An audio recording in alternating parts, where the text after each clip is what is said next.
자, 오늘 우리에게 주신 하나님의 말씀은 누가복음 말씀입니다. 3장 7절에서부터 15절 말씀, 그리고 디모데전서 3장 15절 말씀입니다. 설교 제목은 혼란한 시대에 교회가 최후 보르다입니다. 요한이 세례받으려 나와오는 무리에게 이르되 독사의 자식들아, 누가 너희에게 일러 장차 올 진노를 피하라 하더냐. 그러므로 회개에 합당한 열매를 맺고 속으로 아브라함이 우리 조상이라 말하지 말라. 내가 너희에게 이르노니 하나님이 능히 이 돌들로도 아브라함의 자손이 되게 하시리라. 이미 도끼가 나무 뿌리에 놓였으니 좋은 열매 맺지 아니하는 나무마다 찍혀 불에 던져지리라. 무리가 물어 이르되 그러면 우리가 무엇을 하리이까? 대답하여 이르되 옷 두 벌 있는 자는 옷 없는 자에게 나눠줄 것이요 먹을 것이 있는 자도 그렇게 할 것이니라 하고, 세리들도 세례를 받고자 하여 와서 이르되 선생이여 우리가 무엇을 하리이까 하매 이르되 부과된 것 외에는 거두지 말라 하고, 군인들도 물어 이르되 우리는 무엇을 하리이까 하매 이르되 사람에게서 강탈하지 말며 거짓으로 고발하지 말고 받는 급료를 족한 줄로 알라 하니라. 디모데전서 3장 15절 말씀을 합독합니다. 시작. 만일 내가 지체하면 너로 하여금 하나님의 집에서 어떻게 행하여야 할지를 알게 하려 함이니 이 집은 살아계신 하나님의 교회요 진리의 기둥과 터니라. 살아계신 하나님의 말씀입니다. 어제는 미국에서 전국적으로 60만 명 이상이 데모를 했습니다. 워싱턴 DC 그 스퀘어에 수만 명이 모여들었고, 어제 맨하탄에서도 상당히 많은 숫자가 모여서 정권에 대해서 반기를 들고 데모를 했습니다. 한국은 말할 것이 없습니다. 한국은 뭐 몇만 명 단위가 아니라 한번 모였다 하면 몇십만 명 단위로 모여가지고 지금 들었다 놨다 하고 있습니다. 이런 상황 가운데 세상이 엄청 흔들릴 때 제가 그런 생각을 해봤어요. 초대교회 시절에 핍박이 굉장히 심했습니다. 그래서 우리 기독인들이 직장을 잃어버리고 재산도 압류당하고 감옥에 갇혀가지고 사자굴에도 들어가고, 그래서 굉장히 어려움에 처해 있었는데 그 누구 하나 흔들리는 사람이 없었습니다. 그것을 보고 세상이 깜짝 놀란 거예요. 예수님의 진리를 듣고서 깜짝 놀란 게 아니라 예수를 따르는 사람들의 흔들림이 없는 것을 보고 깜짝 놀란 것입니다. 세상 사람들은 우리가 예수님의 진리요라고 이야기하면 다 길을 막습니다. 듣지 않아요. 설교 아무리 좋은 설교도 듣지 않습니다. 세상 사람들은. 하지만 우리가 흔들리는 세상 가운데 꿋꿋하게 행동하면은 왜 저 사람은 흔들림이 없는가라고 보는 거예요. 베드로 사도가 그렇게 이야기를 했죠. 흔들리지 말아라. 그럼 누군가가 너에게 물을 것이다. 도대체 당신은 마음속에 무엇이 있어서 어떤 소망이 있길래 그렇게 흔들리지 아니합니까? 라고 물을 것이다. 그때 복음을 전하라. 그렇게 말했습니다. 초대교회 역사를 읽어보면은 사자굴 앞에서도 떳떳하게 흔들리지 않고 죽음을 맞이하는 그 사람들을 보고서 많은 노예들이 감동을 받았다고 그래요.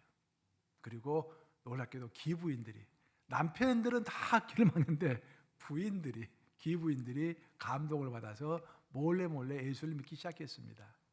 그래서 초대교회 로마치아에서 기독교가 퍼져나가기 시작한 것입니다. 우리 기독교의 최초의 교인들은 노예들과 기부인들이었습니다. 지난 3월 26일 날 한 2주도 안 됐죠. 영국 런던에서 소식이 하나 전해져 왔습니다. 영국 런던에 가면 템즈강이 있죠. 템즈강에서 그 바다 밑에 있는 갯벌에서 아이패드 하나가 발견된 것입니다. 그 아이패드가 5년간 그 갯벌에 묻혀 있었습니다. 그럼 완전히 망가졌겠죠. 근데 오늘날 기술이 좋아가지고 애플사가 그렇게 아이패드를 잘 만든지 몰랐습니다. 5년간 바닷속에 있었던 아이패드를 꺼내가지고 데이터를 복구하는 데 성공을 했습니다. 그리고 그 데이터를 한번 복구해 봤더니 놀라운 사실이 밝혀졌는데 거기서 살인 미수 사건에 관한 정보가 거기에 다 들어있었던 것입니다. 그래서 5년간 런던 경찰이 아무리 잡으려고 해도 잡을 수 없었던 범인을 그 아이패드를 5년간 바닷속에 묻혀 있었던 그 아이패드에서 데이터를 빼내 가지고 살인 미수 사건을 해결했다라는 놀라운 소식이 들려왔습니다. 저는 그 소식을 듣고서 두 가지를 느꼈습니다. 하나는 정의라는 것은 우리가 상상치도 못한 방법으로 반드시 성취가 된다라는 것입니다. 이 땅에서 정의가 성취가 안 되면 죽어서 우리 하나님이 정의를 실천해 주시는 것입니다. 둘째로 내가 정말로 느낀 것은 뭐냐면은 우리 인간은 살면서 삶의 흔적을 남깁니다. 동물들도 어떤 흔적을 남기고, 물론 살다가 우리가 한 90평생 100세 살다가 죽지만 그 삶에서 어떤 흔적을 이 땅에 남기는 것입니다. 근데 그 흔적은 결코 지워지지 않는다라는 것입니다. 특별히 우리 하나님은 모든 우리의 흔적을 다 보고 계시기 때문에 우리가 지울 수 없는 흔적이라는 것은 있을 수가 없다는 것입니다. 5년 된 아이패드에서 데이터가 다 발각되므로 그 데이터를 가지고 범인을 잡을 줄 누가 생각이나 했겠습니까? 그 범인은 5년 동안 나는 완전 범죄를 했다라고 얼마나 요요를 부리고 있었겠습니까? 오늘날 미국과 한국에서 정의라는 단어가 너무도 범람하고 있습니다. 이 성경이 말하는 정의가 무엇일까요? 세상이 말하는 정의와 성경이 말하는 정의가 똑같은 것일까요? 아니면 다른 것일까요? 그럼 우리는 예수의 정의를 갖고 있는 우리는 어떻게 행동해야 할까요? 오늘 그에 대해서 한번 여러분과 진지하게 대화를 나누고자 하는 것입니다. 사람은 누구나 실수를 합니다. 실수했을 때 우리 하나님은 우리가 그냥 후회하는 것을 원하시는 것이 아니라 하나님 앞에서 회개하기를 원하십니다. 후회와 회개는 다른 것입니다. 후회는 감정이죠. 내가 실수했구나. 그거 끝나는 것입니다. 아주 회개는 방향을 전환하는 것입니다. 즉, 내가 이거 잘못했던 것을 인정하고 이제는 그렇게 살지 않겠노라라고 방향을 트는 것이죠. 그래서 회개에는 항상 용기가 필요한 것입니다. 여러분들, 내가 어떤 길을 가고 있는데, 내가 이런 길을 가고 있다는 것을 세상 모든 사람이 다 알고 있는데, 내가 잘못했습니다. 내가 잘못됐습니다. 이제는 새로운 길을 가야겠습니다. 라고 돌아서는 것이 쉽습니까, 여러분? 자존심이 허락하지 않죠. 대부분 사람들이 회개를 하지 못하는 이유가, 제대로 된 회개를 하지 못하는 이유가 자존심이 살아있어서 제대로 용서를 구하지도 못하고 회개하지도 못하는 것입니다. 성경에 말하는 회개는 이렇게 방향을 트는 것뿐만 아니라 방향을 틀었으면 이제 새로운 삶에서 attempt, 시도를 하고 그것을 노력해서 이루고자 하는 어떤 회개의 열매를 맺고자 하는 그런 노력을 보여주는 것이 바로 진정한 회개라고 성경은 이야기합니다. 그래서 오늘 본문을 보시면 세례 요한이 세례를 베푸고 있을 때 사람들은 다 세례 요한이 메시아라고 생각을 했습니다. 구세주라고 생각을 했어요. 그래서 사방에서 사람들이 구름대처럼 몰려들었습니다. 그때 세례 요한이 그 구름대처럼 몰려든 사람들에게 뭐라 했습니까? 첫 마디가 이 독사의 자식들아. 독사의 자식들아. 우리는 다 나름대로 똑똑하다 생각하고 순결하다 생각하죠. 세례 요한은 모두 한 명도 없이 독사의 자식들이라고 했습니다. 그러면서 회개 열매를 맺으라 라고 회개를 말한 것이 아니라 회개의 열매를 이야기했던 것입니다. 신앙은 열매입니다. 여러분들이 아무리 많이 여러분 자신을 주장한다고 할지라도, 여러분 자신을 아무리 위장하고 치장한다고 할지라도 열매가 없으면은 오늘 본문에서 뭐라고 이야기했습니까? 찍어서 버려진다라고 이야기하고 있죠. 회개도 마찬가지입니다. 말의 회개가 아니라, 신앙적 언어의 고백이 아니라 진짜로 변화가 있는 신앙의 열매를 맺는 그런 회개를 하나님은 말씀하시는 것입니다. 그럼 회개의 열매가 구체적으로 무엇일까요? 알 듯 하면서도 잘 잡히지를 않습니다. 한마디로 말하면 성경에서 말하는 회개의 열매라는 것은 첫째, 죄로부터 멀어지는 것입니다. 죄로부터 멀어지는 것을 끝마치는 것이 아니라 죄로부터 멀어졌으면 이제는 내가 의인이 되는 것입니다. 죄로부터 멀어지고 의인이 되는 것이죠. 그렇게 해서 그 결과로 하나님이 기뻐하시는 사람이 되는 것이죠. 우리 한번 다시 이야기해 볼까요? 외쳐볼까요? 하나님이 기뻐하시는 사람이 되자. 우리 인생의 목표입니다. 가장 간단한 목표입니다. 우리는 질문해야 돼요. 나는 도대체 누구를 기쁘게 하기 위하여 이 땅을 살아가고 있는가? 여러분, 누구를 기쁘게 하기 위하여 이 땅을 살아가고 있습니까? 많은 사람들은 자기 자신을 위해서, 자기 자신에게 기쁨을 주기 위해서 이 땅을 살아가죠.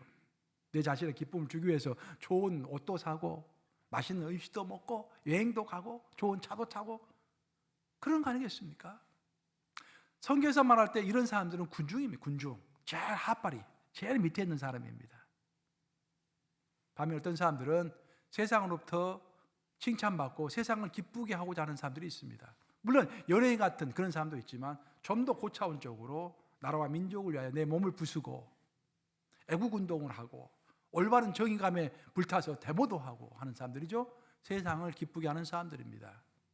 세상에서는 크게 칭찬받고 박수를 받죠. 와, 훌륭하다, 애국자다, 대단하다, 신념 있다. 하지만 하나님은 내가 너를 도무지 모른다 하십니다. 하나님의 일과는 아무런 상관이 없기 때문입니다. 나머지 세 번째 사람은 하나님을 기쁘시게 하기를 원하면서 살아가는 사람들입니다. 여러분은 이 셋 중에서 무엇을 잡고 살아가십니까? 여러분 자신을 기쁘게 하기 위해서 살아가고 있습니까? 세상을 기쁘게 하기 위해서 살아가고 있습니까? 아니면 하나님을 기쁘게 하기 위해서 살아가고 있습니까? 진지한 인생의 질문인 것입니다. 성경에 따르면 회개라는 것은 반드시 의로운 삶과 연결되어집니다. 회개로 끝나는 것이 아니라 회개를 했으면 반드시 그 삶이 이제부터는 정의로운 삶, 의로운 삶으로 연결된다라는 그런 말입니다. 그리고 그 정의로운 삶을 살아갈 때 비로소 성부, 성자, 성령 하나님께서 우리를 기뻐하시는 것입니다. 오늘 본문에서 세리와는 이렇게 이야기하고 있죠. 제일 먼저 모든 사람에게 이 독사의 자식들아 회개 열매를 맺어라 라고 이야기했더니 그 이야기를 듣고서 사람들이 마음이 찔렸습니다. 그리고 오늘 본문을 보시면은 세 개의 구별된 무리가 세리요한에게 왔다라고 되어 있습니다. 첫 번째는 그냥 무리가 왔다고 되어 있어요. 어떤 특정한 사람들이 아니라 어떤 군중들이 그냥 손에 손을 잡고서 세리요한에게 온 겁니다.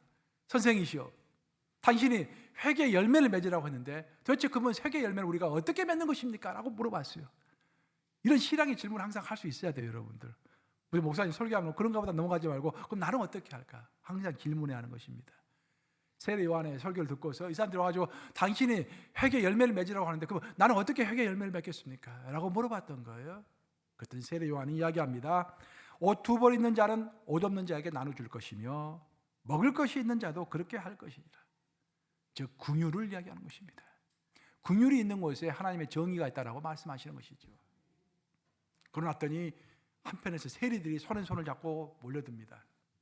세리들이 와가지고 그러면 우리 세리들은 어떻게 하는 것이 회개 열매를 맺는 것입니까? 라고 물어봤어요. 그때 세례요한의 답변은 아주 간단했죠. 부가한 것 외에는 속여서 거두지 말라.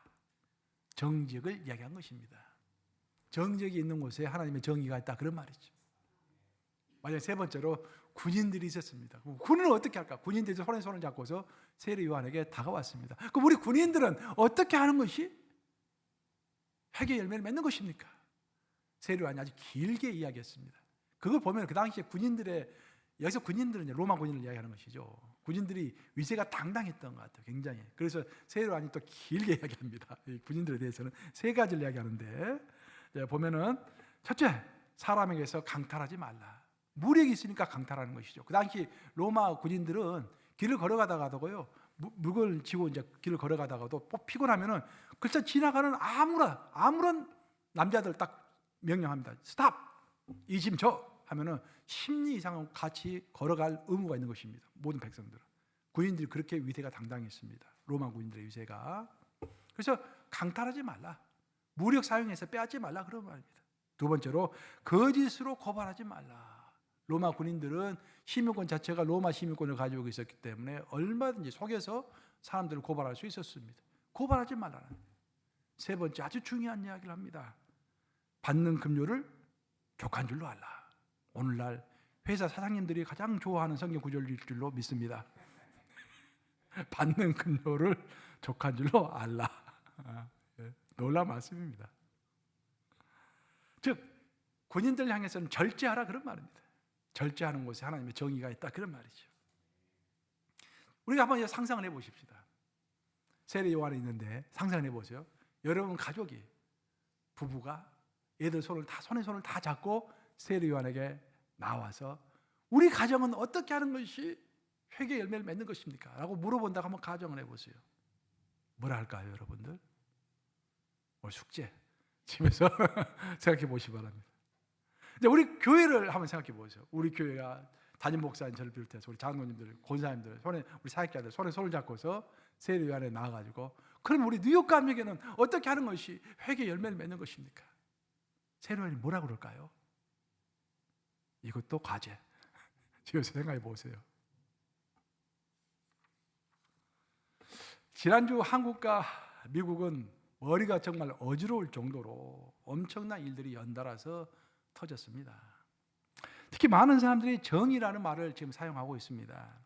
사법 정의가 무너졌다. 그래서 많이 듣는 말이죠 지금. 사법 정의가 무너졌다. 미국의 관세 정책으로 인해서 세계 경제 정의가 무너졌다. 이것도 많이 듣는 말입니다.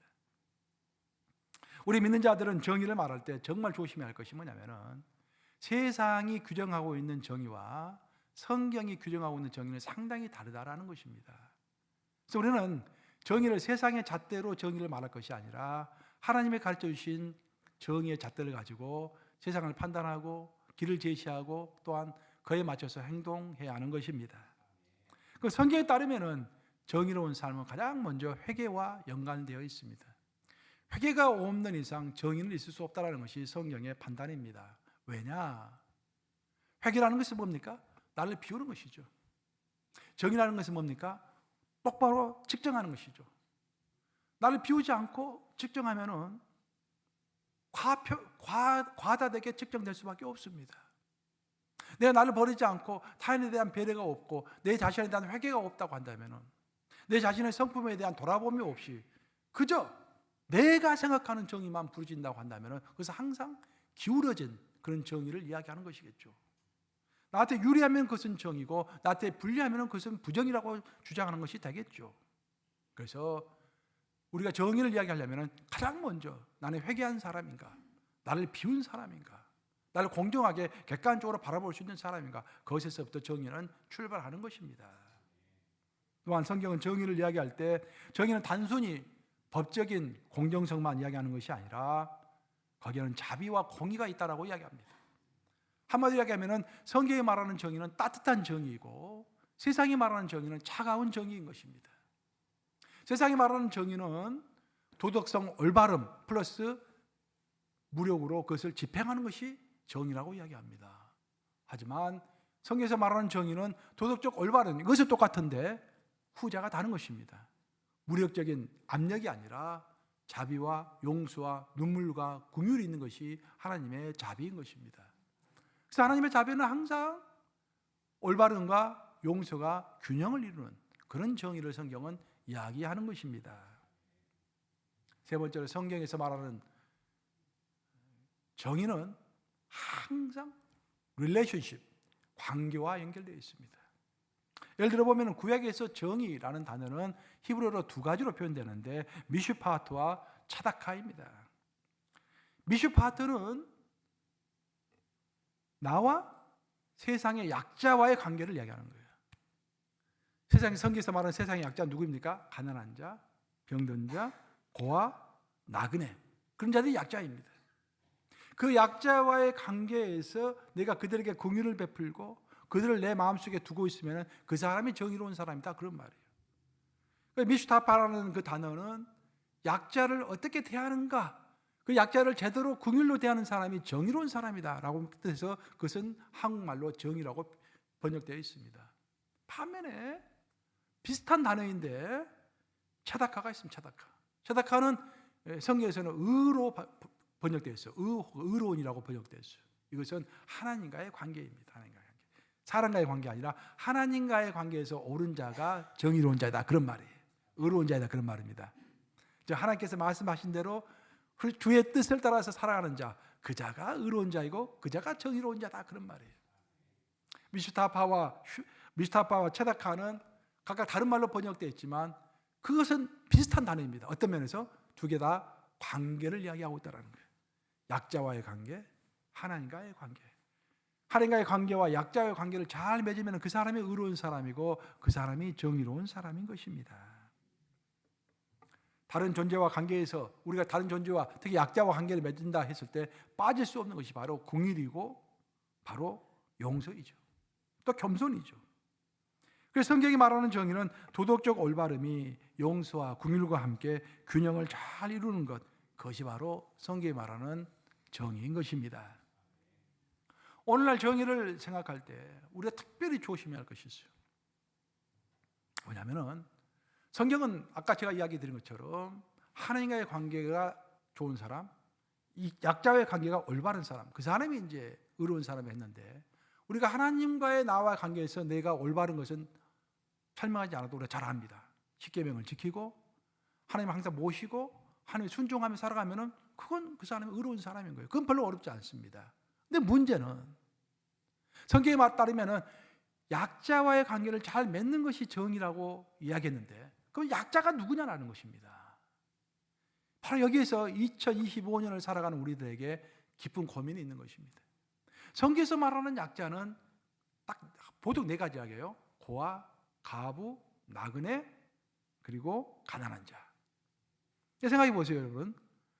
오늘날의 21세기는 고아들은 다 고아원에서 그럭저럭 잘 살아가고 있고, 또 다 이렇게 입양해가지고 큰 어려움 없이 살아갑니다. 옛날에는 그렇지 않았어요. 옛날에는 그냥 고아면 정말 힘든 세대였어요. 오늘 가부들은 오히려 잘됐다라고 할 수도 있지 않습니까? 이게 얼마든지 잘 살아갈 수 있지 않습니까? 오늘날에는 옛날하고 다릅니다. 옛날에야 어려웠지만 오늘날은 그렇지 않아요. 가난한 자도 마찬가지입니다. 정부에서 여러 가지 복지 혜택이 있기 때문에 그럭저럭 살아가기에 큰 문제가 없는 것입니다. 성경이 말하는 약자는 그 당시에는 정말로 의지할 곳이 없는 그런 사람들이었습니다. 오늘날 사회적 약자는 성경에서 2000년 전에 말했던 그 시대와는 많이 다르다, 그런 말입니다. 그래서 우리가 여기서 잘 생각해 봐야 돼요. 오늘날 약자는 누구인가? 그 약자와의 관계를 잘 맺는 것이 정의로운 삶이라고 했는데, 오늘날 약자는 누구인가? 결론부터 이야기 드리면은 오늘날에 말하는 사람들이 자꾸 언급하는 약자는 사회적 약자가 아니라 정치적인 약자인 것입니다. 제가 미국과 한국에서 벌어지고 있는 굵직한 이슈들은 사회적 약자에 관한 것이 아니라 대부분 누가 정치적 약자인가와 관련된 문제입니다. 이 이슈가 중요한 이유는 정치적 약자는 정치적 강자가 되고 싶어 합니다. 그리고 정치적 강자가 되면 처음에 정치적 강자가 돼서 제일 먼저 하는 것이 정치적 보복인 것입니다. 순환의 역사입니다. 한국은 굉장히 적나라하게 그런 보복이 이루어지고 있고, 미국도 그 정도는 아니지만 보복이 계속해서 이루어지고 있는 것입니다. 하지만 성경이 가르치는 정의는 보복이 아니라 회복입니다. 하나님이 말씀하시는 정의는 절대로 보복이 아니라 회복인 것입니다. 그것이 하나님의 정의의 특징인 것입니다. 예를 들어 보면은 새벽 미명에 어떤 여인이 머리가 다 헝클어진 채 예수님께 잡혀왔습니다. 간음하다가 잡혀온 거예요. 현장에서 잡힌 것입니다. 사람들이 씩씩거리면서 이 여인을 어떻게 합니까? 라고 물어봤어요. 예수님 답변은 죄가 없는 자는 돌로 치라 라고 했더니 단 한 명도 돌로 칠 수가 없었습니다. 세상법으로 보면은 그 여인에게 돌을 던지는 것이 정의입니다. 하지만 하나님의 법으로 보면은 그 여인을 회복시켜 주는 것, 하나님의 사람으로 다시, 믿음의 사람으로 다시 회복시켜 주는 것이 정의인 것입니다. 또한 성경이 말하는 정의는 단지 올바름만 주장하는 것이 정의가 아니라 패배자의 곁에 조용히 함께 서주는 것이 정의라고 이야기합니다. 예를 들어 보면은 삭개오 이야기를 우리는 너무도 잘 알고 있습니다. 삭개오가 세리였죠. 세리장이라고 그랬습니다. 세리 중에서도 가장 우두머리였어요. 그 당시는 로마 정부를 위해서 그 가난하고 못 살는 동족의 피를 짜가지고 한 푼이라도 더 걷어가지고 로마 정부에 조금 주고 자기는 많이 중간에서 취득하는 거, 그렇죠? 교회가 어렵든지 또 이게 나라가 어렵든지 상관이 없어요. 일단 어떻게 해서든지 내 걸 챙겨서 그냥 살아가는 욕심쟁이 같은 그런 자키야가 뭐죠? 한국말로 삭개오. 삭개오였단 말이죠. 근데 예수님께서 그 삭개오의 집에 들어가셨습니다. 삭개오 집에 들어가셔가지고 그래서 그자와 함께 서주심으로 그가 아브라함의 자손으로 회복되는 것을 도왔다라고 성경은 이야기합니다. 아울러 성경에 말하는 정의는 단지 나의 감정에만 충실해서 행동하는 것이 아니라 하나님의 공동체를 먼저 생각하는 것이 하나님의 정의입니다. 성경을 읽어보면은 요나 이야기가 나오죠. 요나는 세상을 살리려고 하는 하나님의 뜻에 도전했습니다. 왜냐하면 자기 감정에 충실했기 때문입니다. 심지어 그는 자신의 분노를 하나님 앞에서 억제하지 못하고 이런 말을 했죠. 내가 성내어 죽기까지 할지라도 오르니이다. 와우. 성경에 나온 말 중에서요, 최고로 하나님께 반항하는 말씀은 나는 이 말씀이라고 생각합니다. 내가 성내어 죽을지라도 내가 옳습니다. 놀랍지 않습니까? 어떻게 해서 선지자가 하나님 앞에서 이런 소리를 할 수 있습니까? 이 말은 무슨 말입니까? 내가 화났으니까 하나님 나를 어떻게 만드시는지 난 no problem. 내가 일단 화내고 보겠습니다. 그런 말이죠. 내가 성내어 죽을지라도 내가 옳습니다. 성경에 나온 말 중에서 가장 과격한 말이라고 저는 생각합니다. 그것을 우리 공동체로 비유하면은, 아니 내가 성나니까 교회가 공동체, 하나님의 나라가, 하나님의 공동체가 무너지든 말든 일단 내 성격 한번 부리고 보겠습니다. 그 말과 똑같은 것입니다. 요나는 자기가 굉장히 강했던 사람입니다. 그는 이스라엘 민족주의자였죠. 그래서 하나님께서 구원의 복음을 이스라엘뿐만 아니라 이스라엘 넘어서 아시리아까지 펼쳐지게 하는 것에 대해서 굉장히 반감을 가지고 있었습니다. 그는 자기의 성격대로 행동함으로 하나님의 자비가 이스라엘을 넘어서 이제는 온 세상으로 흘러가야 할 때 그 하나님의 흐르는 물 앞에서 딱 가로막고 있었던 그런 사람이 된 것입니다. 여러분, 하나님의 정의는 개인보다도 공동체를 살리는 것입니다. 항상 그렇습니다. 그것을 모범으로 보여주신 분이 누구다? 예수님이시다. 예수님께서 이 땅에 오셔서 우리에게 모범으로 보여주신 삶의 요약은 예수님 자신을 위해 살지 아니하고 한 몸 미랄처럼 땅에 떨어져 죽음으로 인하여서 온 인류를 살리신, 하나님의 나라와 공동체를 살리신 그 모범을 우리에게 보여주신 것입니다. 그것이 하나님 나라에서 정의인 것입니다. 성경은 감정을 부정하지 않습니다. 그러나 감정이 기준이 되어서 행동할 때 하나님의 공동체는 분열되고 하나님의 뜻은 가려지는 것입니다. 하나님은 감정을 숨기라고 우리에게 말씀하시지는 않습니다. 대신에 말씀과 성령의 통제 아래서 너의 감정을 다스리라 라고 이야기하는 것입니다. 우리는 감정의 노예가 아닙니다. 우리는 하나님의 사명자로 살아갈 줄로 믿습니다. 오늘날 우리가 살고 있는 미국, 그 멀리 있는 한국, 이 두 나라에서 지금 가장 문제가 되고 있는 것이 헌법의 문제입니다. 이것도 우리가 외면할 수가 없는 현실의 문제가 되었습니다. 그리고 성경적인 관점에서 이 문제를 우리가 어떻게 이해하고 행동해야 할 것인지를 또한 생각하지 않을 수가 없게 되었습니다. 헌법이 문제가 되는 것은 헌법을 한번 만들어지면 개헌하기가 너무도 어렵기 때문입니다. 한국의 마지막 헌법 개헌이 1987년에 있었죠. 저도 기억합니다. 노태우 대통령 시절로 내가 기억하는데, 그래서 최욱관 대통령을 직접 선거로 뽑자 해가지고 만든 개헌이 1987년도 개헌인데 그 이후로 개헌된 적이 한 번도 없습니다. 거의 한 40년 흐른 거예요 지금 이게. 미국은 한국보다 훨씬 더 어렵습니다. 개정하기가. 미국 헌법이 프랑스 대혁명 바로 1년 전에 일어났으니까 1788년, 벌써 240년 전에 헌법이 만들어졌죠. 헌법을 개정하기를 너무너무도 어렵게 만들어 놓았습니다. 그럼 이게 왜 문제가 되느냐? 헌법을 200년 전에 만든 사람들은 200년 전의 시대의 사람들입니다. 그 시대 정신과 그 시대 상황 가운데서 그 시대에 가장 맞는 헌법을 만들어 놓은 것이죠. 그리고 200년이 흘렀습니다. 사상도 많이 바뀌었고 삶의 패턴도 많이 바뀌었고 모든 것이 바뀌었습니다. 그 바뀐 것에 맞게 헌법을 고쳐야 하는데 고칠 수 없게 되어 있는 것입니다. 그러면서 이런 상황으로 인해서 이익을 받는 사람이 있고 손해를 보는 사람이 있기 때문에 자꾸 충돌이 일어나는 것입니다. 이제 미국과 한국에서 계속 문제가 되는 것은 헌법을 집행하는 집행관들이 문제가 되고 있습니다. 특히 미국은 한국보다 훨씬 상황이 심각합니다. 왜냐하면 한국은 헌법재판소 재판관들의 임기가 6년으로 끝나지만 미국은 어떻습니까? 종신제 한 번 되면 죽을 때까지 하는 것입니다. 미국 헌법 제3조를 보면은 대법원 슈프림 코르트를 어떻게 구성할 것인지, 그리고 그 슈프림 코르트에서 일하는 법관들을 어떻게 임명하고 어떻게 대우할 것인지 다 규정이 되어 있는데 그 법은 그렇게 되어 있어요. 대법관이 품행이 담당하지 못하는 그런 조항만 없다고 한다면 죽을 때까지 계속해서 종신직으로 그 직을 유지하며 동시에 나라에서 어떤 상황이 생기더라도 그들의 봉급을 깎으면 절대로 안 된다. 할렐루야. 제일 좋은 직장. 죽을 때까지 보장되고 전쟁이 일어나고 경제 대공황이 일어나도 대법관의 월급을 깎으면 안 된다고 되어 있어요. 여러분 놀랍지 않습니까? 그 왜 이런 법을 만들었을까? 이 역사적인 백그라운드 우리가 다 알아야 돼요. 역사적으로 종신제라는 것은, 법관의 종신제라는 것은 영국에서 나왔습니다. 영국의 권리장정 아시죠? 영국의 왕이 권한이 너무 세니까 그것을 민중들이 꺾으려고 권리장정을 만들었죠.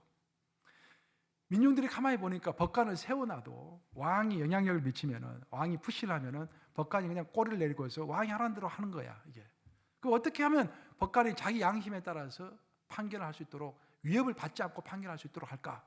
그것을 종신제로 하자. 어떤 일이 있더라도 직을 유지해 주자. 그러면 소신 발언할 수 있을 거 아니냐. 그래서 만든 것이 종신제인 것입니다. 미국은 그 종신제를 그대로 받아들여 가지고 실행을 했어요. 그 실행하면서 별로 고민이 없었습니다. 왜 그런지 아세요, 여러분들? 그 당시에는 사람이 오래 살지 못했기 때문입니다. 오래 살아봐야 한 60년 살고 다 죽었어요. 그럼 대법관이 되려면 보통 이제 한 50세 이상 돼야 대법관이 될 거 아니에요. 이것저것 경험 좀 하고. 그러면은 오래 살아도, 아무리 오래 살아도 10년 이상 살 수가 없는 거예요. 다 죽는 것입니다.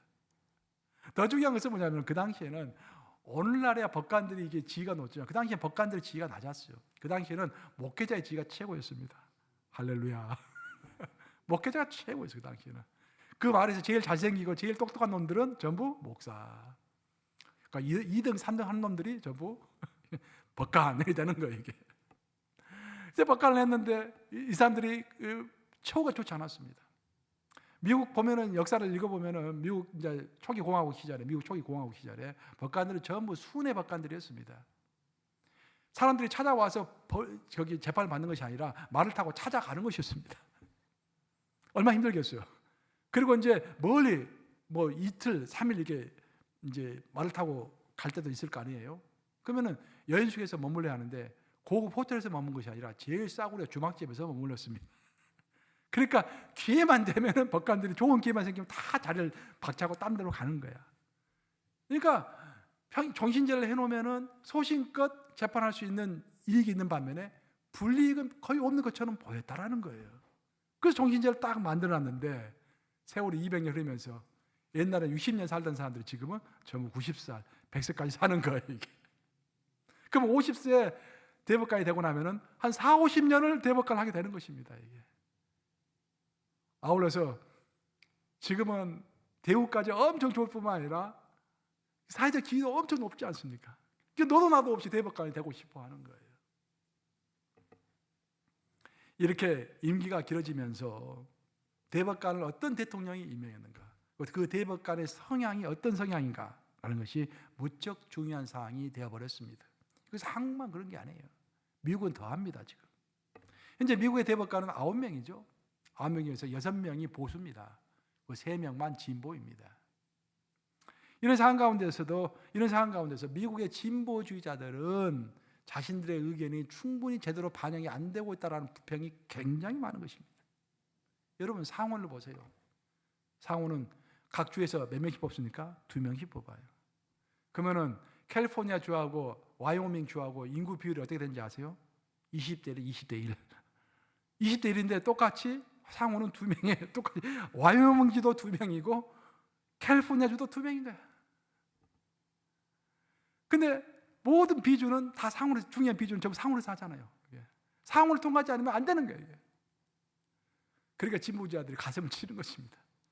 투표를 해도 마찬가지예요. 투표를 해도 뉴욕주 같은 경우는 민주당이 압도적으로 이기잖아요. 표 차이가 많잖아요. 근데 쫙 시골 같은 데 가가지고 조그만 표 차이로, 한 5,000표 차이로, 10,000표 차이로 상원도 되고 대통령도 되고 그러잖아요. 그런 문제가 지금 발생하고 있는 것입니다. 이런 상황 가운데서 대법원에서 낙태나 동성연애 같은 이슈가 한번 판결이 나면은 미국 전체가 어마어마하게 흔들리고 있는 것입니다. 우리 한국 사람들은 동성연애를 많이 이야기하는데 동성연애보다 훨씬 더 중요한 것은 낙태입니다. 어떤 목사님이 저한테 그런 이야기를 하더라고요. 왜 한국 교회는, 한국에 있는 교회들은 왜 거기 낙태에 대한 이야기를 한 번도 하지 않느냐? 낙태는 생명과 관련된 것이죠. 동성연애는 성적 지향과 관련된 문제입니다. 어떤 게 더 큰 겁니까? 생명과 직결되는 낙태가 훨씬 큰 거죠.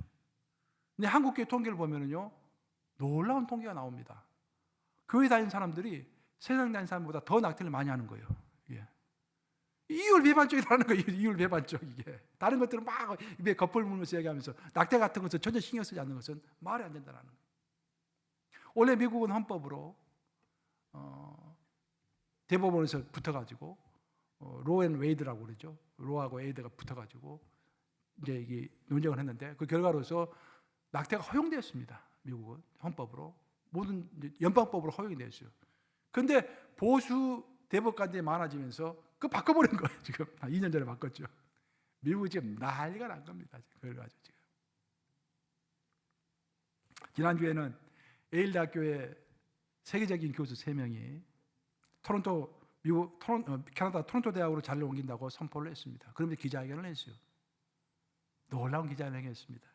그들의 주장에 따르면 이제 미국은 정권이 그들의 이념을 소수에게 강요하는 나라가 되었고 그 여파로 학문적 자유와 대학의 독립성이 정치적 압력에 의해 위협받는 나라가 되었다라고 주장했던 것입니다. 그러면서 귀를 의심하게 하는 단어를 사용했는데 이 미국은 지금 파시스트 독재로 기울어가고 있다라고 선포를 했어요. 예일 대학교에서 공식 이제 발표를 했는데 이 3명의 학자는 세계적인 학자로서 그 누구도 이 학자를 대체할 수 있는 사람이 없다라는 거예요. 그래서 예일 대학교는 자기의 큰 에셋을 자산을 잃어버리게 되었다라고 또 학교가 또 이렇게 공식적으로 발표를 했습니다. 이렇게 지금 미국 정권이 그들의 주장을 강하게 밀고 나갈 수 있는 가장 중요한 근거 중 하나는 보수 대법관들이 대법원을 주도하고 있기 때문입니다. 지금 미국뿐만 아니라 한국도 법관들의 성향에 목을 매는 상태가 되었습니다. 우리가 이번 사건을 유심히 지켜본 사람들은 저도 한국이 그럴 줄 몰랐어요. 이번에 이제 대통령 탄핵이라는 그 사건이 생겨서 나도 유심히 한번 따라가 봤거든요. 한국에 있는 교회들도 많이 참여하고 그랬어요. 나는 어떤 포지션에서 하나 한번 쭉 살펴봤더니 저도 깜짝 놀랐어요. 똑같은 사항도 법관이 누구냐에 따라서 판결이 완전히 달라지지 않습니까? 지금. 그런 와중에서 국민들의 사법부에 대한 신뢰가 무너지기 시작한 것입니다. 한국 헌법재판소에 대한 평가는 믿지 못하겠다라는 평가 60%를 넘어섰습니다. 놀라운 일입니다. 저는 이런 사건이 터지기 전에 헌법재판소 하면은 굉장한 줄 알았어요. 가장 공평하고 엄청난 걸로 알았어요. 저는. 특히 한국 헌법은 미국 헌법과 다릅니다. 미국 헌법은 제가 이제 학교 다닐 때 아메리칸 로를 가르쳤거든요. 학생들 이렇게 학부 학생들한테. 그러면 전혀 모르는 로를 공부하면서 가르쳤어요. 그 과목이 나한테 배정이 돼가지고. 그래서 내가 알게 된 사실은 뭐냐? 미국 헌법의 특징은 헌법이 굉장히 짧습니다. 그렇게 해석의 여지가 많은 거예요. 그래서 판례가 중요한 것입니다. 개정하지 않더라도 판례를 통해서 만들어가는 거예요. 헌법을 새롭게 만들어가는 거예요. 근데 한국의 헌법은 굉장히 구체적입니다. 구체적이에요. 어떻게 움직일 수 없게끔 이렇게 구체적으로 다 만들어 놓은 것입니다. 그래서 그만큼 공평하게 이미 정해져 있으니까 공평하게 재판이 될 것 같은데 그렇게 안 된다는 거예요. 그래서 국민들이 알면서 사법부에 대한 신뢰도가 땅으로 지금 떨어지고 있는 것입니다. 민주주의의 최후의 보루는 보통 사법부라고 이야기하죠. 이것저것 다 안 될 때 마지막으로 국민들이 기대하는 것이 사법부, 공정한 사법부인데 그것이 지금 무너지고 있는 것입니다. 이런 상황에서 우리 기독인은 어떤 판단을 내려야 할까요? 이것이 이제 우리의 과제인 것입니다. 이런 상황을 어떻게 받아들이고 어떻게 판단해야 할 것인가? 이 시대가 우리에게 주는 메시지는 굉장히 명확합니다, 여러분. 그것이 뭐냐면은 길을 잃어버린 세대에게 교회가 길이 되어줘야 한다라는 것입니다. 최후의 보루를 잃어버린 이 국민들에게 교회가 최후의 보루가 되어줘야 한다는 것입니다. 어차피 인간은 무엇인가를 의지하면서 살아가도록 창조되었습니다. 창조할 때부터 하나님 우리를 누군가를 의지하면서 살아가도록 창조하신 것입니다. 그것은 진리입니다. 그래서 하나님을 전혀 몰랐던 여호와 하나님을 전혀 몰랐던 중국 사람들도 한자를 만들 때 사람 인자를 어떻게 만들었습니까? 이렇게 만들어요. 이렇게. 혼자 있을 수 없어요. 혼자 있을 수 없어요. 누군가가 받쳐주지 않으면 무너지는 것이 인간이다. 인간은 어차피 뭔가를 의지하면서 살아가게 되어 있는 것입니다. 민주주의라는 시스템도 첫 번째는 공정한 선거입니다. 선거. 선거가 공정해야 돼요. 두 번째는 공권력이 공정해야 합니다. 그리고 세 번째로는 자유민주 시스템은 경쟁 체제가, 그것이 경제 경쟁이 됐든지 정치 경쟁이 됐든지 선거 경쟁이 됐든지 경쟁 시스템이 공정해야 하는 것입니다. 이 세 가지 바탕 위에 민주주의는 서 있는 것입니다. 그리고 이것이 다 무너졌을 때 그 무엇 하나, 선거도 내가 인정 못하겠다, 공권력도 인정 못하겠다, 경쟁 시스템도 불공평하다라고 했을 때 사람들이 마지막에 의지한 것은 그래도 법원은 공정한 판단을 내려주겠지 하고 법원을 의지하는 것입니다. 근데 지금 그것이 무너지고 있는 것입니다. 이것조차 무너지면 이제 국민들은 기댈 곳이 없어지고 만인과 더불어 투쟁하는 무정부 상태가 되어 갈 수밖에 없는 것입니다. 이 지금 사태가 상당히 심각한 사태라고 보시면 되겠습니다. 이런 위험한 상태에 근접한 국민들이 정말로 믿고 기댈 수 있는 이 세상의 마지막 양심이며 마지막 보루가 바로 교회인 것입니다. 세상이 전혀 의지할 곳 없이 다 무너지면 마지막 의지할 수 있는 곳은 바로 교회인 것입니다. 거기에 우리의 사명이 있을 줄로 믿습니다. 세상에서는 정의와 자비를 도무지 찾아볼 수 없을 때 교회에는 언제든지 정의가 있어야 되고 자비가 있어야 됩니다. 왜냐하면 교회의 주인이신 우리 하나님이 정의의 하나님이시요 자비의 하나님이시기 때문입니다. 교회는 주님의 몸이라고 했죠. 교회는 주님의 몸이기 때문에 세상의 사상과 사탄의 권세가 흔들 수 없는 곳이 바로 교회인 것입니다. 이처럼 진리 가운데서 흔들리지 않을 수 있기 때문에 교회는 흔들리는 세상에서 마지막 보루가 될 수 있는 것입니다. 우리의 최종 대법관은 하나님이십니다. 아멘 하십니까 여러분? 최종 대법관은 우리 하나님이세요. 오직 하나님만이 가장 공평하고 완벽한 판결을 내리시는 최고이며 최종이신 재판관님이심을 우리가 이 교회가 세상에 알려야 하는 것입니다. 세상의 헌법은 불완전합니다. 하지만 하나님의 나라의 헌법인 성경은 완전합니다. 그래서 교회는 하나님의 말씀인 성경이 가장 공평한 법전이면서 언제 어디서든지 적용할 수 있는 영원한 헌법임을 세상에 알려야 하는 것입니다. 우리는 정의를 세상 법정에서 찾을 것이 아니라 바로 성경에서 찾아야 할 줄로 믿습니다. 그리고 성경이 최종 법임을 세상에 알려야 합니다. 정리하면은 성경의 정의는 옳은 자만 살리는 것이 아니라 모두가 다시 회복되어서 함께 살아가는 것이 하나님의 정의라고 이야기합니다. 함께 살아가기 위해서 도덕적인 올바름 뿐만 아니라 용서와 자유와 긍휼이 함께 가는 것이 하나님의 정의인 것입니다. 그래서 우리 크리스천들은 세상에서 벌어지는 일을 볼 때도 항상 올바른 것이 서야지, 올바른 것이 서기 위해서 공권력이 투입돼야지, 그것도 인정해야겠지만 동시에 항상 용서와 긍휼과 눈물과 사랑이 함께 가야 하는 것입니다. 따뜻한 정의로 가야 할 줄로 믿습니다. 교회는 이런 하나님의 정의를 가장 먼저 실천하고 실험하는 곳입니다. 이런 실천을 통해서 교회는 세상을 향한 하나님의 대사관이 되어야 되고 진리의 마지막 보루요 마지막 등불이 되어야 하는 것입니다.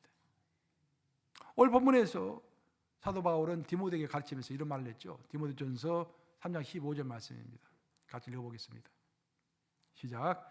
만일 내가 지체하면 너로 하여금 하나님의 집에서 어떻게 행하여야 할지를 알게 하려 하매니 이 집은 살아계신 하나님의 교회요 진리의 기둥과 터니라. 놀라운 말씀이죠. 교회는 뭐다? 진리의 기둥과 터다, 그런 말이에요. 흔들릴 수 없는 진리가 교회에 있기 때문에 세상은 흔들려도 교회는 그 진리 위에서 흔들리지 말아야 합니다. 그리고 최후의 보루를 잃어버린 세상에서 교회는 세상의 마지막 등불이 되어줘야 하는 것입니다. 교회는 정의가 무너진 곳에서 정의를 말해야 되고 가난한 자와 약자의 편에 항상 서야 하며 교회는 진리를 왜곡하지 않고 끝까지 지켜가야 하는 것입니다. 현재 이 세대는 혼탁하고 어둡습니다. 그러나 하나님은 교회를 통해서 여전히 지금도 일하고 계십니다. 여기 모여있는 여러분 한 사람 한 사람이 바로 진리의 기둥입니다. 여러분 한 사람 한 사람이 빛의 통로입니다. 따라서 해볼까요? 나는 진리의 기둥이다. 나는 빛의 통로이다. 이 사명을 잊지 않고 이 혼란한 시대에 이 세상 사람들의 최후의 보루가 되어주는 그런 교회를 함께 만들어 가시기를 우리 주님의 이름으로 축원합니다. 좋으신 아버지,